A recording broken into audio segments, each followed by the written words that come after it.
सर्वमंगलमांगल्ये शिवे सर्वार्थ साधिके शरण्ये त्र्यंबके गौरी नारायणी नमोस्तुते। माँ जगज्जननी मातेश्वरी,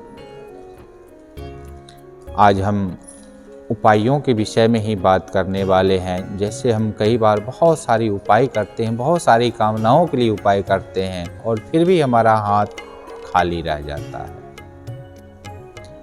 तो खाली क्यों रह जाता है? तो कई बार हमारा उपाय इसलिए खाली रह जाता है कि जिसकी कृपा हमें मिलनी चाहिए वह कृपा हमें प्राप्त नहीं हो पाता है, और उस कृपा के ना प्राप्त होने के कारण हमारा उपाय भी निष्फल हो जाता है। तो जब हम निष्फल में चले जाते हैं तो हमारा मन बहुत ही दुखी होता है, और दुखी होने का कारण मन में कामना का रह जाता है, और वह कामना हमारा जब पूरा नहीं होता है तो हम भगवान से, उपाय से, हर चीज़ से दुखी होकर के विश्वास ही उठा लेते हैं। पर ऐसा नहीं है। क्यों नहीं है ऐसा? कि इस विषय में हमें एक बात स्पष्ट सुनना चाहिए। क्या सुनना चाहिए? कि उपाय जैसे हम करते हैं, अगर हमारा काम नहीं हो रहा है तो भगवान शिव सबको सब फल देने वाले होते हैं। और वह फल क्या है?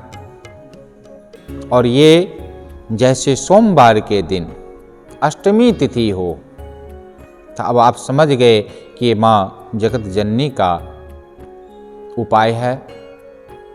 और ये जगत जननी उपाय जो है आपको बहुत ही सटीक अच्छा है।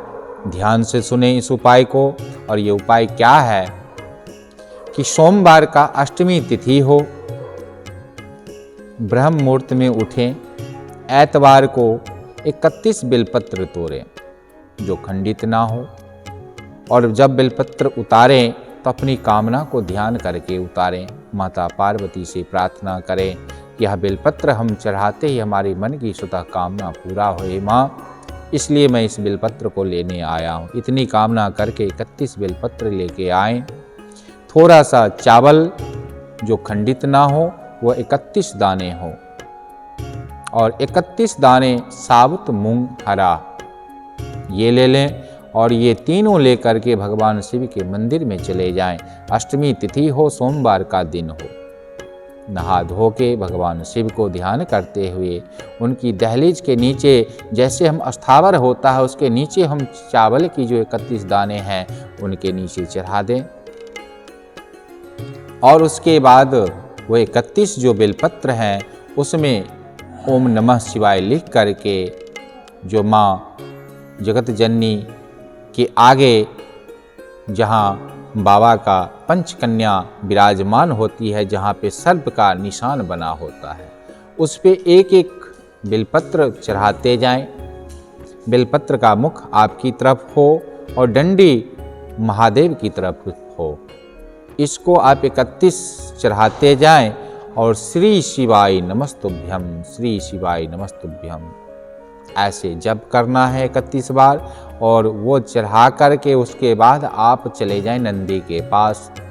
नंदी महाराज का जो पैर उठा रहता है उस पैर के नीचे वह 31 दाना जो हरा मूंग का है वह दाना लेकर के उनके पैर के नीचे रख दें, और रख करके भगवान नंदी के सिंग पे हाथ रख के बाबा को ध्यान करते हुए अपनी मन की जो कामना है वह बाबा को सुनाएं, और बाबा आपका प्रसन्न होगा। 1 से 2 अष्टमी में चाहे विकट से विकट आपका कोई काम क्यों ना हो, वह काम तीसरे अष्टमी जाते जाते आपको सफल हो जाएगा, इसमें कोई संशय नहीं। और ये बड़ा ही उपाय में, महा उपाय में, और महा उपाय का ये सटीक उपाय है जिसमें आपको श्रद्धा और भक्ति के साथ ये उपाय करना है। सोमवार हो, अष्टमी तिथि हो, और उस दिन शिव मंदिर में जा कर के नहा धो करके फिर उसके बाद बाबा को जल चढ़ाएं और वही जल थोड़ा सा लेके अपने ऊपर लगाएं और थोड़ा जल ला करके घर में छिड़काव कर दें। अपनी कामना को ध्यान करते हुए बाबा आपका मनोकामना पूर्ण करेंगे, क्योंकि शिव सब में होता है और शिव अष्टमी तिथि को सोमवार पड़े तो बड़ा ही शुभ कारक होता है और आपको तन का भी वृद्धि होगा, धन का भी वृद्धि होगा और वंश का भी वृद्धि होगा। उसके सिवा अगर आपके मन में कोई विकट कामना हो तो वह भी आपका स्वतः पूरा होगा, इसमें कोई संशय नहीं। एक बार आप करके तो देखें, आपको पुनः इसका फल प्राप्त होगा और भगवान शिव का भी आप पूजा आपके मन में बस जाएगा। जो काम किसी काम से नहीं होता है वह काम इस उपाय से होता है। एक बार आप जरूर करके देखना, आपको फल प्राप्त होगा।